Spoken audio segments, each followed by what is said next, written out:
The Free Agents podcast contains mature themes and adult language. Any discussion of gambling is for entertainment purposes only. Please abide by all laws in your location regarding gambling. This should be our intro. Can we start?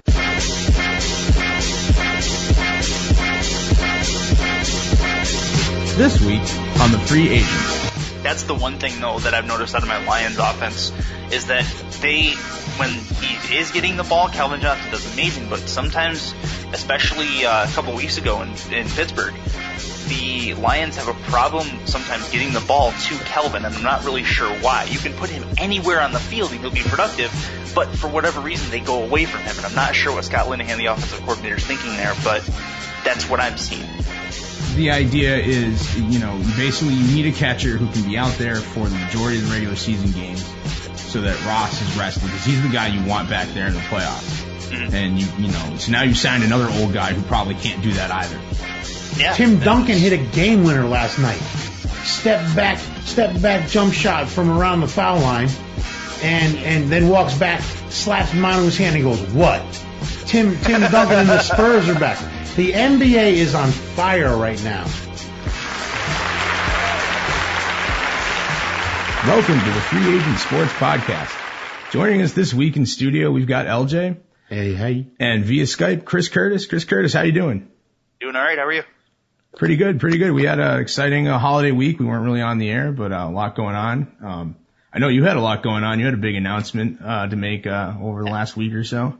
Well, yeah, just kind of a social thing, kind of a personal thing. It's okay. I got engaged to my now fiance Sabrina. And all right, congratulations, Chris. Appreciate that. Love and marriage go together like a horse and carriage. Just don't be too much like Al Bundy in your marriage. Right. As long as you can still watch football on Sunday. I still want my couch, though. There you go. The man cave. Absolutely. Just give me that yellow flowered couch and I'll be completely fine.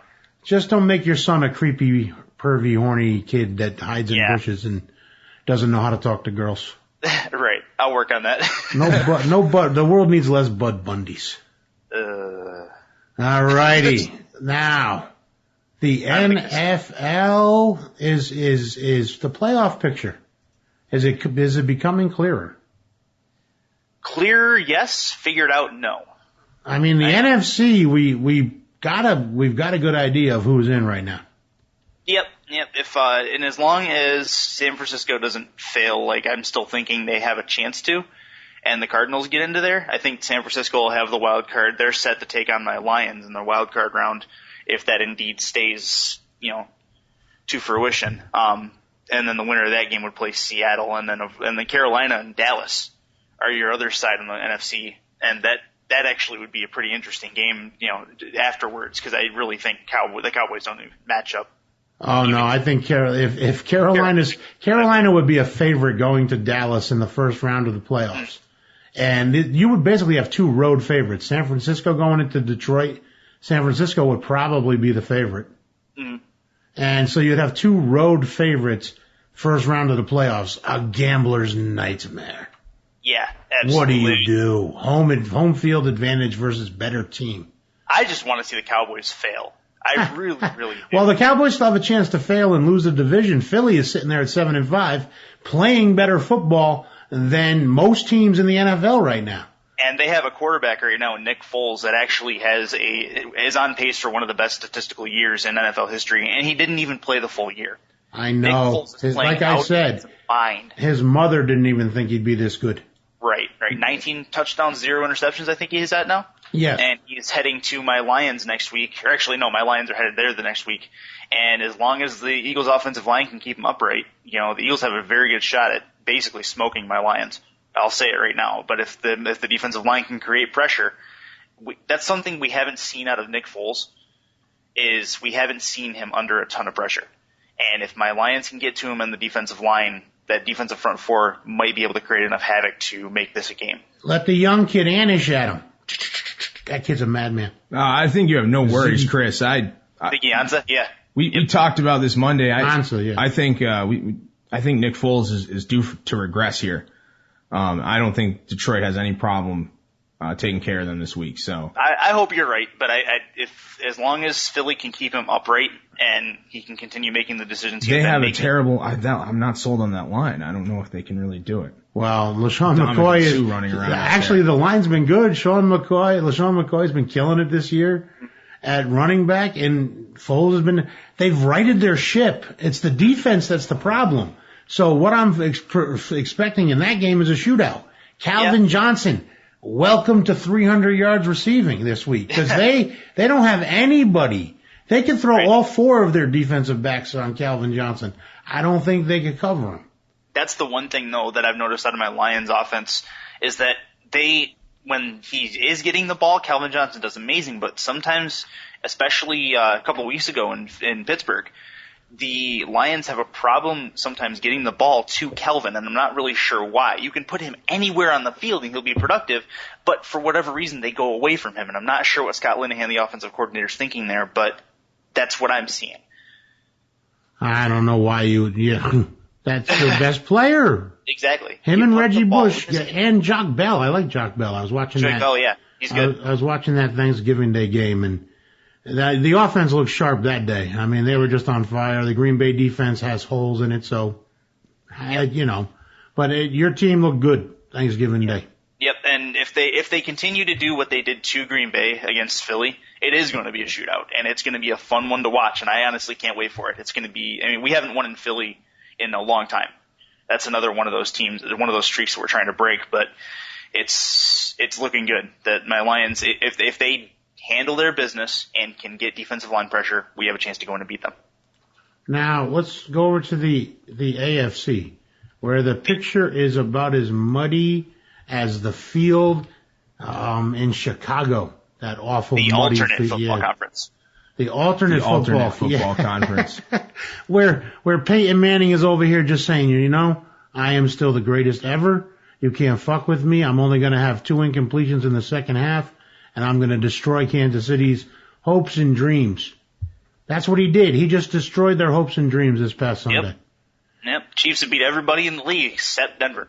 And the defense was very much exposed this week. Riley Cooper was absolutely destroyed in every facet of the defensive game this week. And it showed. Peyton tore him apart, in turn tore the Chiefs' defense apart, because he was just picking on him at one point. Yeah, it was embarrassing. Eric Decker. 4 touchdowns. 41 fantasy points. Yeah, he was killing everybody. Him and Alshon Jeffrey. Yeah, for the Bears, yep. With the Bears, God, if you have anybody playing against Minnesota, for any wide receiver going up against Minnesota, start them in fantasy. Absolutely. Because they can't cover me, and I'm 6'2" and a whole lot of pounds. They can't cover anyone. Yeah, it's ridiculous. Minnesota but all right, back to this AFC playoff picture. The Baltimore Ravens are sitting there in the driver's seat for the wild card. And so the defending Super Bowl champions are starting to get healthy, starting to get people back. They're actually maybe run the ball to Ray Rice. If they right their ship, could they go into the playoffs with some momentum and win the whole thing again? I don't think they'll win the whole thing again. I think they might. They have a very good shot. Right now they're set to take on Indianapolis, which is a game. Honestly, it's a very winnable game the way the Colts have been playing. Colts have been awful lately. Tell me they haven't been awful lately. They have been awful. That's absolutely right. The end all be all of it is I don't think if they get to the AFC, if they get to play Denver's going to blow them out of the water. Destroy them. Is how it's going to go. Yep, absolutely. But I think they get past the Colts. I think the Colts put up a bit of a fight. But if indeed the playoffs started today, I think the Ravens would be out in the second round. The playoff. New England. They have the Ravens are I think are a question. They play in Detroit and they play New England. So depending on how those games turn out, it could have a big impact on Detroit that game as well, because that's probably the toughest game on their schedule. Well, take a look at the AFC though, and the in the Hunt section. Take a look at all 4 of those teams. Do any of those 4 teams really leap out at you as a breakout team later? Are they going to come at them? Is Miami really going to win out and get in the playoffs. I mean, it would be a sick thing after everything that happened with Incognito and Martin and how just, because they started good. And then Miami came out of the box and you were like, ooh, they won like the first two. They were 4-0, I think. Yeah, 4-0. Ooh, Miami's pretty good. Then crash. Everything happened. And now, all of a sudden, they're starting to win and you're remembering, oh yeah, they won their games early in the season. Yep. And, well, I mean, they beat up on the Jets, and the Jets had looked good, and then Geno Smith all of a sudden just imploded. You realized he was Geno Smith? I guess. I mean, it was like watching a pitcher just break down. I was at my brother-in-law's house for my niece's birthday party on Sunday, and he's a Jets fan, and so is the rest of his side of the family. So everybody's downstairs watching the Jets game, and it was like it was depressing. It was very depressing watching these Jets. We had to switch over to the Pats game real quick to make it livelier. It was just awful. It was like we needed an antidepressant in the room. Right. Well, I actually took a limb and went with Pittsburgh as the team to jump up, but after that loss to Baltimore Thanksgiving Day, I'm not writing them off. I still think they have a shot because their games are still very winnable. No, I want Twinkle Toes Tomlin and the Pittsburgh Steelers to lose out. I want a good draft pick. I do not want to be a first-round whipping boy for Denver. I don't want to be a whipping boy for anybody first round. I don't want to be the victim. And the problem is, Roethlisberger be dumb enough to win the first round of the playoffs, too. Annoy the shit out of me more, and then we get even higher up in the draft with a shitty record. I still think they're not going to lose out. I still think they got to I know, that's the problem. And I'm watching the game Thursday night, and I'm rooting against them and for them at the same time. I'm like, no, lose. No, wait, he almost did it. And I'm like, oh, come on. And as a fan, you're torn because you want him to be better, but you want him to win. And it's just so annoying because logically you want them to lose, but emotionally, that's my team. Yeah, taking a look at those four teams that are technically in the hunt, you gotta put Pittsburgh, in my opinion, as the favorite to jump out of that group, if there is one that jumps out of that group to take one of the playoff spots. Come on, Phillip Rivers, you big douchebag. Take that playoff spot. Yes. Take it. You and Ryan Matthews, but they have a hard schedule too. Hey. Yeah, and the thing is, take a look at the NFC as far as the in the hunt teams, and the two that jump out at you in that got to be Philly and Arizona. For sure. Philly. We were talking about them earlier. They're still, let them do it. Arizona's going to be back in it too. This is going to be a race towards the end. They're going to wait for San Fran to slip up. Who does San Fran have left in the season? They got Seattle. That's where they slip. Mm-hmm. And that's what the other teams are hoping. This is where the slip happens. Everybody hopes Seattle's where the slip happens. Seattle's going to be the spoiler team from here on out. They're going to be messing with the rest because they beat already New Orleans, which messed them up with Carolina. Then they play San Fran, which will mess them up with Carolina and Arizona. Then they play the Giants, and the Giants are trying to sniff that spot, and they can smack them down. Then they have Arizona, and they can knock Arizona back, so San Francisco, they knock them back even, and then St. Louis, it doesn't matter, and that won't matter, and nobody's going to start in that game anyway. Right. So Seattle basically has a chance to muck up the rest of the fucking year for everybody. They really do. Seattle's in a great position with their schedule to create their own, destiny because of the fact that they can, mold who they play in the playoffs, essentially. They literally all right, we can beat the shit out of all of you going into the playoffs. We can dominate you. We can see your best coming at us, and we're going to be able to game plan for it. This is, God, Pete Carroll's in the driver's seat up there. He's got the home field advantage. Yep. He's got interchangeable steroid heads. He's ready to go. Yeah. All set. He's in the driver's seat. Look out, Super Bowl favorites, Seattle Seahawks. It could happen. Seahawks versus the Broncos wow, that would be right now, if on paper, that's the best Super Bowl matchup we've had in a long time. In a while, yeah. Think about that. The Seattle defense against Peyton Manning's brain. Ooh, The possibilities. Yeah. in the cold weather in Giants Stadium. And that's where everything comes to it, though, is the cold weather. I mean, and then Marshawn Lynch and Russell. Did you see Russell Wilson last night? How good was Russell Wilson last night? He was ridiculous. There's no other way to put it. Ladies and gentlemen, he has arrived. He is now. Last year he was good, and then he regretted and good, and then beginning of the year this year he still had some slip ups. Last night it was like perfection. It was like watching, like, wow. There you go. I'd still rather have Cam Newton when we're playing the aliens, but Russell Wilson, he would get a look-see. Back to the aliens. Love it.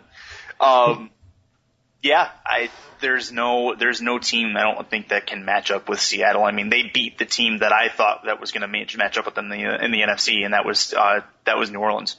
They took Jimmy Graham out of the game. They took everybody out of their rhythms. As my buddy Rob pointed out, Seattle is a bad matchup for that New Orleans team. He posted it on Facebook. He was like, this is just he just pointed out a couple things, and they just don't match up well. They can't run the ball to slow down the blitzes. They don't have receivers big enough to beat the guys on the other side of the ball.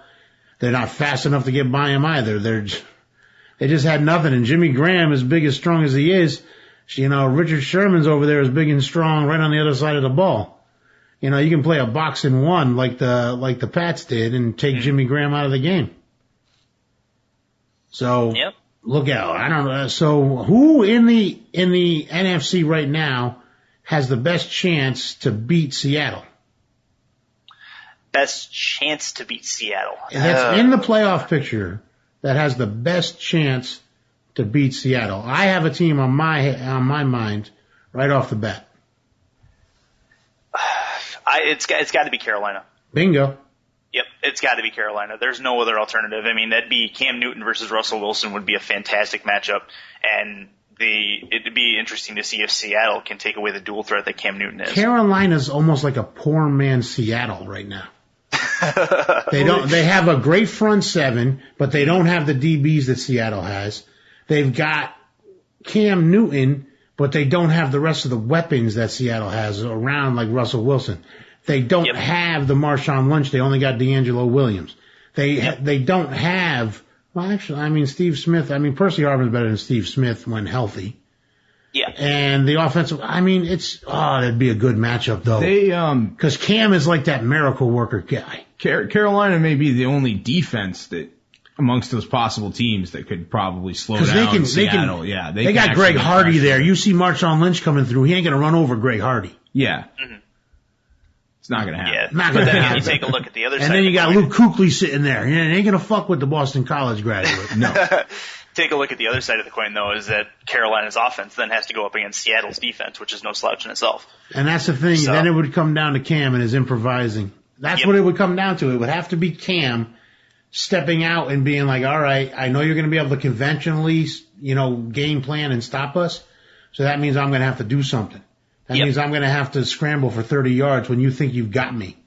It's going to come down to that crazy stuff like, what was the game I was watching? The quarterback scrambled and then right before he booped for the win. What the hell game was that? Oh, I think I know what you're talking about, but I'm not sure which one it was. It was a college, but it's going to have to be plays like that. Where they improvise. It's going to be something crazy to beat them because yes, Seattle's going to be the favorite all the way through the playoffs, probably by 7 or better in their house. With everybody coming to Seattle is a very underrated place to play. I mean, going up there to the Great Northwest, and they're a very lively bunch up there. They love their Seahawks, they love their football, and they're playing fantastic right now. There's nobody. I don't think anyone saw this. Literally, it's something there. It's not something in a lot of other places. It's something there. I think there's a lot of people out there that saw San Francisco running away with this division coming into the year. I really do. And Seattle just came up and said no. And now all of a sudden Seattle's in the driver's seat for everything. And every time you think they're going to slip, nope. Right. They stepped up big last night. Wow. Speaking of stepping up big, we're going to slide over. We're going to stay in the Pacific Northwest, but we're going to change sports. We're going to go to basketball. Portland and Indiana played the best game of the year. so far in the NBA last night. Battle of the one seeds. Battle of the one seeds on both sides, and they just crushed it last night. It was an overtime game. They were going shot for shot. Paul George put up 43. Yep, career high for him.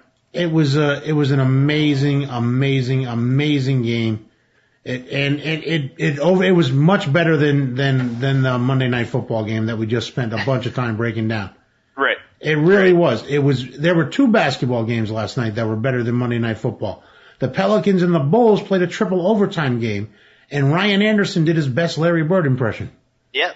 Yeah, there was talk about, I guess Smarge, I think you mentioned it before the show. We talked about the tweet that was sent out by, who was that? It was an announcer, Pen? Oh yeah, the announcer put it out there. He said, this is the Ryan Anderson's looking like Larry Bird. And then every expert chimed in and said, you're right. You're right. Right. And everybody wanted to deny it. Even everybody says it. But he literally was doing the fadeaway jumper like Larry Bird, throwing it up there and just getting it in. It was a thing of beauty. Yeah. Tim Duncan hit a game winner last night. Step back jump shot from around the foul line, and then walks back, slaps Manu's hand and goes, "What?" Tim Duncan and the Spurs are back. The NBA is on fire right now. Yeah. On fire. NBA Paul George hit 7 3-pointers last night. Only other Pacer to ever do that, the great Reggie Miller. Speaking of great shooters again. The NBA is on fire. Okay, we're just going to ignore the big sinkhole in the Atlantic Division. Yeah, the whole Atlantic Division is just a non-factor. It's a big sinkhole. I mean, the Atlantic Division is literally out of the playoff picture. Let's just trade out everybody in the Atlantic Division for NBDL teams. Yeah, let's just make it a D-League team. Mm-hmm. It'd be the D-League. We could let them go up against we're going to get the D-League kids ready. At least, they play against better competition. Maybe they'll get better. Quote unquote better. And then you got the best defensive team, points against, 91.8 points against, other than Indiana, the Charlotte Bob Hornets, because they're getting their Hornet name back next year, owned by Michael Jordan. All of a sudden they're playing some defense like Michael used to. Yeah, the thing is, they can't score to save their lives. They're averaging just under 90 points a game, but taking a look at that 91.8 in the defensive column, they've been playing some fantastic defense, and their defense is what has them in the 6th seed in the Eastern Conference right now. They're 8-10, scoring just less than 90 points a game, which is absolutely ridiculous in every facet of the word. And no other team, I think the nearest team is Indiana. No, I'm sorry. I gotta find that again. Nearest team is about 3 points away. It's Chicago, if I'm not mistaken. And, and Chicago is sitting in that 7 seed, but everyone, I'm in agreement with you guys. I think they're gonna regress, because of the D Rose injury again. Yeah, but, I'm looking at Charlotte, who they've beaten. They've beaten, the usual dregs. Cleveland's having a bad season. They beat up on the Knicks, who just can't stop anybody. They actually put up 102 on them. They beat Toronto, Toronto. Have you seen what Rudy Gay and DeMar DeRozan are doing? They're trying to set the record for scoring the most points, but putting up by also missing the most shots. Yeah, when they're the only two that can shoot on that team. Oh, it's just awful. But but the thing is, they aren't the only two that can shoot. They have guys, Valanciunas and Amir Johnson in the front line that were supposed to be part of the offense, but they get ignored. They don't have it. They ignore the post. And they just literally play this 2-on-5 game, basically. They're reminding me of what Orlando used to do under Stan Van Gundy, and that's shoot a lot from the outside. And that's it. In the end, it's going to hurt them. They're sitting. The Eastern Conference is terrible. It really is. Take a look at the 4 seed. You have Toronto at 6-10. But that's only because they're the leader in the Atlantic Division. That's the only reason. If they didn't have these stupid divisions, Toronto would just fade away into nothingness like they're supposed to. But they're going to make the playoffs, which totally screws them when it comes to the draft. Yep. So they need to get worse. They're going to need to trade Rudy Gay. Yeah. So they can get worse. Rudy Gay just needs to fulfill his destiny and go back to Memphis. Or fulfill his destiny, go somewhere where he can score. Yeah. Where he's just free to him can also score. Where he's free to roam. And then the Boston Celtics, Joe Smarge. I have not watched the Celtics game. All right, let me tell you what's going on. You remember Jared Sullinger? Yeah. All right, everybody's noticing all of a sudden Jared Sullinger's turning into a pretty good basketball player. Yeah, I know that. I've heard that. Brad Stevens let the reins off and said, start shooting 3-pointers, Jared Sullinger. Because if we're going to lose this year, we might as well see if we can make our players better. So you know what's happening? They have to get something out of his 3-point percentage keeps getting better and better. Yeah. So they're turning Jared Sullinger into a piece. You know what that piece is going to turn into? Another maybe Ray Allen type Kevin Garnett trade that Danny Ainge pulled off in the past. He's going to have all these good things going on. He's going to have 2 picks. Brooklyn's in the shit in the bed, and they have a shot at Brooklyn's pick. Their pick is going to be, because they're still losing. So they're shit in the bed, so they're going to have a good pick. So they're going to have all this talent, all these assets. Imagine making a trade instead for some big pieces, like Kevin Love's coming up, and Minnesota may want to unload him for some young players. Kevin Love and Rajon Rondo all of a sudden playing on the same team, along with, the jump shooter that, who's coming up at shooting guard for whatever. All of a sudden they make the big trade again. All of a sudden Rondo's got 2 big pieces around him again, and Rondo's got playoff experience. Next thing you know, Brad Stevens has got himself an NBA champion again. That's what Danny Ainge is doing in Boston right now. Mm-hmm. No, he's doing a good job of it, LJ. Do you really see them going forward with Rondo? I think. Why would you give up? Rondo is a very good piece. He's got championship experience. He's got a coach that they get along with. If you can build pieces around and get those pieces, like, all right, they draft Jabari Parker and they draft someone else. They can turn those pieces into immediate wins, or they can let them grow around Rondo. Either way, you're going to have a good situation around Rondo. Rondo is not a cancer. Rondo just didn't like the older guys picking on him, because Rondo was an alpha male type. Rondo is now the leader. Rondo invited the guys to his house for Thanksgiving. Rondo is the leader on that team now, and he understands his role, and he's embracing it because he's the one with the ring on that team. Yeah, you can't unload Rondo with it. In my opinion, I think they have to keep him just because of the fact that their future is safe in his hands at the 1. That's the only thing that I can think of. I mean, you have a couple of big pieces coming in the draft.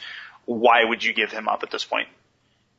It's not like, you already have 2 draft picks. Not to say you don't want a third, but at the same time, there's no reason to get a third, because at this point, Rondo is the piece is the core piece of that puzzle. You need someone around to set up the new pieces. Yep. And might as well be the guy that can set records for assists. And like that you has said, already ridiculous has a ring. court vision. That we know can steal basketballs like nobody's business. Is just an amazing point guard. Why would you want to get rid of him, Joe Smarge? Well, there you go. Why? There's no reason to. I would be so frustrated if wherever he goes, I would root for him, though. Absolutely. I mean, the reason they're exactly what you're talking about, LJ, is that, obviously, like, he's been a problem for some of the coaches in the team in the past. And can he mesh with these new guys? Now, if you're right, I mean, if what you say is correct, then no, you definitely want Rondo there going forward. It'll be interesting to see what Danny does, and especially, going in the draft and stuff. Yeah, he's top 5 point guard in the league. I mean, build around him. I would build around him, too. Yep. Speaking of pieces you can build around, ladies and gentlemen, LeBron James and the Miami Heat are ridiculously good again this year.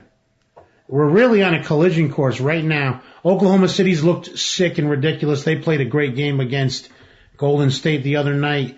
But quietly and calmly, LeBron James is having one of the greatest seasons ever by a basketball player. His shooting percentages are ridiculous. He's shooting over 60% from the field. Yep. He's hitting, what is his 3-point percentage? Because he's just, oh my God, ridiculous. He's shooting a little less than 50% from 3. That's ridiculous. This is a man who is on top of his game and at any time can flip the switch to win a game. Yep. And Dwayne Wade, they've been resting him. They're going to keep him healthy. Chris Bosh is still the photobombing expert. Even Dwayne Wade's getting into it. He did a cartwheel behind LeBron in a video. And then even Chris Anderson, he was getting behind the announcer, and they're photobombing everybody. They're having a blast. Miami is still the odds-on favorite by far in the East right now. But with Indiana clearly trying to make a name for themselves with this early season run, and Paul George doing what he's doing, God, this is going to be epic. I mean, it's going to be epic when they finally meet. When do they meet? I gotta find that.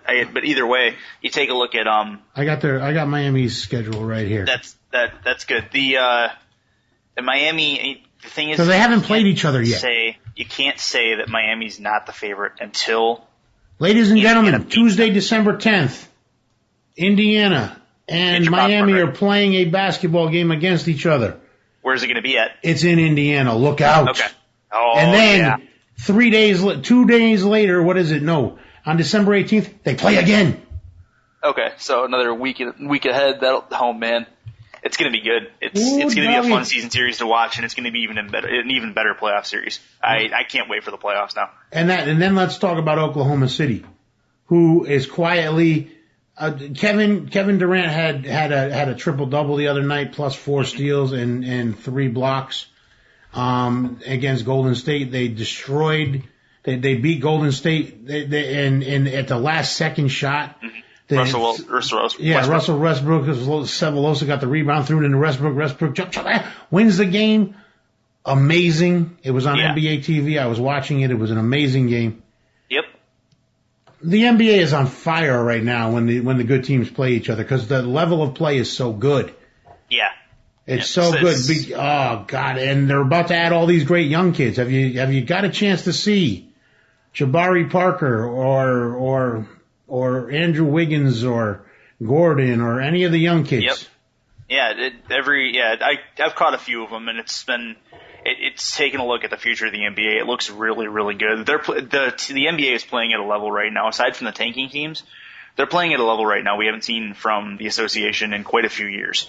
And every game is exciting to watch. Even the tanking teams have some talent. Right. I mean, Phoenix, Goran Dragic is putting on a clinic this year. Right. Is putting on a clinic. They're talking about, and Eric Bledsoe's waiting to come back over there. And the Morris twins, Hornacek has them playing well for a team that's supposed to be tanking. Not only that, but they're sitting in the 9 seed right now. They're 9-8 without Bledsoe, and they're playing fairly well for having the injuries they have and for being a team, like you said, that is supposed to be at the bottom of the conference. Yeah, they're supposed to be dying, and they're not. Yes. They're like, right. They got a lot of scrap. They got some heart. And then the reverse of that is what's going on in Cleveland. I don't even know. I mean, they have all these players, like everybody's like, why isn't Bynum healthy? Because if he was healthy, he could be great. Mm-hmm. What's going on with Deion Waiters? If his head was on right, he could be much better. There's starting to be whispers about what's going on with Kyrie Irving. Maybe we overrated him. There's Anthony Bennett, who is a disaster of an overall number 1 draft pick. Probably the biggest disaster since Kwame Brown. I mean, this is just a disaster in Cleveland. Dan Gilbert had all this optimism going into the season. It's just been a nightmare. Squadu straight in front of him, right? Yeah, just dead on arrival. I mean, 5-12. They were supposed to be the team in contention. They were supposed to be Charlotte. They were supposed to be up in the playoff picture. Yep. And I wouldn't have put them. I would never have put them in like the 1 through 4s, but definitely they should be in Charlotte's spot right now. No doubt about that. And then we travel over to Minnesota. We'll go back to the West. Minnesota is underachieving. I'm here to tell you. Yeah, I mean, when you have Ricky Rubio and Kevin Love, at least those two, you expect to win, more than they've been winning. They were There's a major flaw in Ricky Rubio's game. He can't shoot jump shots. He is statistically the worst shooter who's played for the minutes he's played. He's the worst shooter of all time. Mm-hmm. That's it. That's what Zach Lowe wrote on Grantland today. He said there's some serious issues because he's still a plus player, as Lowe said, for Minnesota, but he's not that big a plus anymore. He needs to get in the gym and start jump shooting, and that's the only alternative there. I mean, you have to be able to score to play in this league. You have to be able to put the ball up and get it in the basket when you can't pass. I mean, Rubio can pass. We've seen that. Well, the thing Rubio is, can do all the point guard stuff, but he needs it to be able cripples to Kevin knock Love down on the jumpers. defensive end. When they're on the offensive end, Rubio's man, when Rubio doesn't have the ball in his hand, Rubio's man's free to double Yes. Kevin Love. Yep. Because they're daring Rubio to there's shoot. no way Rubio is going to burn them Yes. and be able to score, because he's a disaster of a scorer. A disaster. Yep. Absolutely. Good Lord. Are we avoiding disasters? Are your Tigers going to avoid a disaster when they keep making these trades? Did they give away Doug Fister? Keith Law thinks so. Honestly, I don't hate that move. I mean, Fister, he's a good pitcher. I really think that, and I think we getting the utility player Steve Lombardozzi from the Nationals, I think is it'll be a nice utility guy. But honestly, it makes room in that rotation for guys like Smiley, for Porcello, for Scherzer. Porcello's shown a lot of promise. Rick Porcello, Yeah. and we were actually looking to trade him before during the offseason last year, before spring training, and that didn't end up happening. And he ended up pitching pretty well in that 5 spot. And Smiley ended up in the bullpen. But now we have a rotation. I mean, you take a look at the top 3. You have Verlander, Scherzer, Anibal Sanchez. And then you have Rick Porcello and then Drew Smiley. And that's a pretty good starting 5 as far as a starting rotation goes. Well, the Nationals just really nailed it out of the ballpark with their rotation now, though. Mm-hmm. Yeah, absolutely. They're going to be with Zimmerman and Strasburg and Strasburg and all the guys they got. They're going to have one of the best rotations in all of baseball. Mm-hmm. This really helps them. The law points out that the Tigers basically got Fister for a song from Seattle, but why give him away for a song when he had all that value? I bet you there were other teams that would have given more for this guy. Especially another National League team that needs a pitcher that had some good young players. They're questioning the move there. And then I question the move they made by trading away the Big Prince. They just basically banished him from the kingdom because he didn't perform in the playoffs. They said, you are banished. There's a certain amount of expectation that comes with the amount of money that he was making. And he was not meeting those expectations. And even Dave Dombrowski said it. It wasn't a matter of we didn't want him here. It was a matter of unmet expectations. And that's why he was shipped elsewhere. And honestly, the Tigers got a really good piece out of that deal with Ian Kinsler. With Omar Infante leaving due to free agency, I mean, he's going to be looking for a long-term deal somewhere else. The Tigers getting Ian Kinsler solidifies that second base spot. I was looking at the numbers in comparison between Infante and Kinsler, and as far as contact and averages go, it's basically a wash. The only thing that Kinsler brings to the table a little better than Infante is the power game. Yes. He has the ability to put the ball over the fence, and defensively they're about a wash as well, with maybe a little more range for Infante. The nice thing that Kinsler's going to like is he's going to like hitting ahead of Big Miggy, who moves to first. Yeah.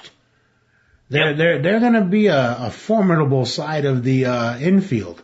And then on the other side, they can slot the kid in there. What's his name? You talking about Castellanos? Yes. I have him in my keeper league. And he now slots in as the starting third baseman. Yep. Yeah. And the kid can hit. He's got a little pop. He's got some power. Once he finds that, he's going to be damn good. The Tigers, have gotten younger at the same time getting rid of that big anchor of a contract. So, yes, the Prince move. Take a look at the infield for the Tigers right now. Third to first, you have Castellanos, Jose Iglesias, who's been fantastic. Yeah, he can catch anything hit around him. Absolutely, and usually things hit above him and over him too. Yep. And then Kinsler on the second base spot, and then you have Cabrera, and that's a title contending infield right there. And then they bring back Torrey Hunter, who's my favorite underrated player in all of baseball right now. Yeah. Yep, absolutely. To bring back him, Tigers are still actually going after Carlos Beltran of the Cardinals as well.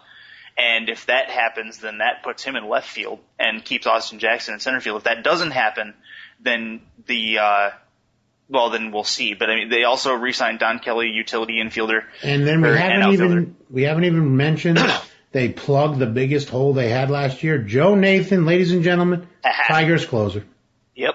Yeah, and the thing is, this was a deal that was basically done right after the ALCS was over. I mean, it's a good match for both Joe sides. Nathan with playoff experience. Joe Nathan, who is not 100% reliable, but is a very good closer and has done it for a while. Brad Ausmus, you're coming into a winner. Yeah. The only thing you can do is screw this up. Good luck. Yeah, there's only one way. There's only one direction to go, right? Yeah. Yeah. No, and the only thing makes me kind of upset about that is Joaquin Benoit came in last season and did a fantastic job in the closer's role, and I would have loved to see him get that closer's role. But honestly, I mean, noticing how he was going about his business, he doesn't change the way he goes about it. The beauty of the Tigers, you gotta love this. Their owner wants to win, and he's not afraid to go out and go for it. Yes. And he's not afraid to spend the money. Do it, Mr. Who? What's his name? Dave Dombrowski, you're thinking of. No, the owner of the Tigers. Oh, Mike Ilitch. Mike Ilitch is not afraid to go for it. Yep. And the ghost of George Steinbrenner is proud. Yeah. He's like, yes, that is the way to do it. Now, if you can just get the Yankees to do the same thing. The Yankees went and signed Brian McCann, ladies and gentlemen. They did. Yeah, how do you feel about that signing, LJ? I love it. He's a good locker room guy. He can take advantage of the short porch. Brian McCann, future of the Yankees. I see him. He turns 30 for the season, so he's not quite over the hill yet. He can slot in later at the DH. We're gonna cut Alex Rodriguez no matter what happens. Win, lose, or draw in his case, Alex Rodriguez is gone. So that salary we're gonna have off the books. Money to spend. Look out. We're going after the Japanese pitcher. Maybe Matt Garza. We're looking. We're making moves. Phil Hughes is gone. Screw that fucking kid. He's in Minnesota now for 3 years. That little fuck and all his expectations and ruining my moods all the time. Fucking with me. Screw you, Phil Hughes. Good luck in Minnesota, you little bastard.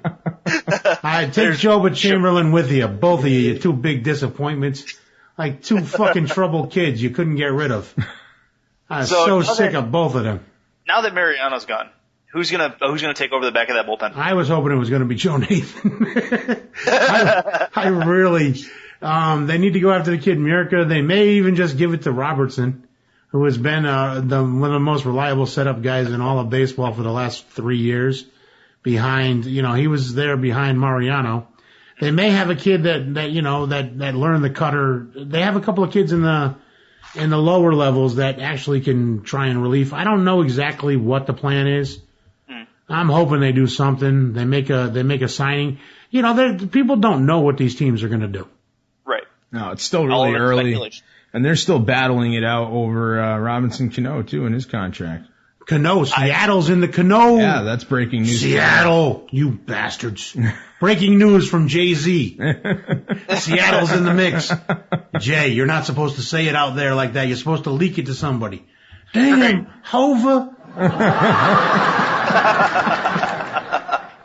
Yeah, I don't. But the thing Beyonce, I fucked up. He's still learning. He's still learning the ropes, Jay-Z. Does Seattle have the money to pay Robinson? Yes, Seattle has a shit ton of money. They sell a lot of product out there. Seattle's very good to their sports teams. Good Lord. You know what? Jim Johnson, the closer for the Orioles, is available but for trade. And the Oakland A's are looking. Yep. They did it. They sent closer Jimmy Johnson. Yeah, that's done earlier. Yeah. For Jamel Weeks. Wow. Are you kidding me? They stole him. Look at you, Billy Bean, you little thief. Well, look at Oakland though. I mean, who they had Grant Balfour back there, who was but basically an enigma. Yeah, and now they have two enigmas. No. So Smarge, Grant Balfour, I believe, is gone. I had Jimmy Johnson this year again. I kept him as a closer on our shared team. Good call, LJ. But now he's gone. But you know who we have? We're keeping Atlanta's closer. Oh, excellent. Yes. Oh, excellent. Say it again. Kimbrel, right? Yes, yeah. Craig Kimbrel. We're keeping him. We're going to have some good keepers. We also have Mike Trout we can keep. Yes. Trout. There you go. So I'm excited to get back into this baseball league this year. So yeah, we're going to co-manage this team through our podcast. Yes. Okay, there you go. It's a roto team. I like this baseball stuff. Yeah. Yep. I can't wait. This kid Tanaka, everybody's in the sweepstakes. That's who that's what I'm talking about. Masahiro Tanaka. Yeah. The new Japanese free agent rules inching closer to finalization. Teams may not have to break the bank just to win the right to negotiate with the import Tanaka. The Cubs, the Yankees, and the Dodgers are all waiting. Waiting. They're staking it out. The Yankees are going to make a big move for this Tanaka kid. They need a pitcher. They need someone to slot behind CC Sabathia. And they're going to have Sabathia. They're going to have, hopefully, Tanaka. Kuroda looks like he's going to come back for another year. Mm-hmm. Then they got the Nova, David Phelps guys behind there. And then it's going to have to be Michael Pineda. Mm-hmm. Finally, the kid from that Seattle trade maybe is going to finally pay off this year. That'd be nice for them. Might finally pay off. And we had the Red Sox sign a catcher. The Red Sox they didn't sign the catcher we thought they were going to sign. They signed A.J. Pierzynski. Yeah, that'll be an interesting move. I mean, Pierzynski, he's not a bad player. It's not who they wanted, I'm sure. But he's not a bad player. He's going to fill in for them pretty nicely in that catcher's role, and he's going to fill a spot that was basically Jared Sullinger just doesn't cut it back there. Oh, Jared's gone now. That's it. Yeah, and that's why. That's why. So it looks like he's probably going to end up back in Texas. Yeah, I'm not happy with this situation in Boston at all. Joe Smarge is chiming in. We need ding, ding, ding. Ready, Red Sox rage. To me, the idea is, you need a catcher who can be out there for the majority of the regular season games, so that Ross is rested because he's the guy you want back there in the playoffs. Mm-hmm. And so now you signed another old guy who probably can't do that either. So I'm concerned about that. I don't know that, can he start 80% of the games this year, 90% of the games, or will he be injured? It'll probably be a flip. Yeah, I think Sullinger was at least younger, and I was willing to take that trade off to be able to rest Ross going into the playoffs. So I don't know that it's the best move in the world. I'm not really. Right. I'm pretty underwhelmed. Yeah, I can't really argue with it. The Sullinger experience. While he wasn't very productive while he was there, he was filling a roster spot that definitely needed to be filled. Oh, and in other Red Sox news, Seattle's also looking to spoil and take away Mike Napoli from you guys. What would happen if Mike Napoli and Sullinger go, there goes the chemistry? Yeah. All that chemistry they were talking about. That Mike Napoli walking around the streets of Boston smoking cigarettes with his shirt off drunk. Mm-hmm. That was that great chemistry they were talking about. If he has to do that in Seattle, he'll fit right in with the beard, though, in Seattle. Yeah. And just got to get himself one of those knit caps and some skinny jeans. And he can hang out with all the hipsters in Seattle. Right. Yeah, it'll be, it's still early for Boston this offseason. It'll be interesting to see. All the moves are flying. Moves are flying. Everything is happening very fast. So, but we still have a long time. Yeah, we do. Yep.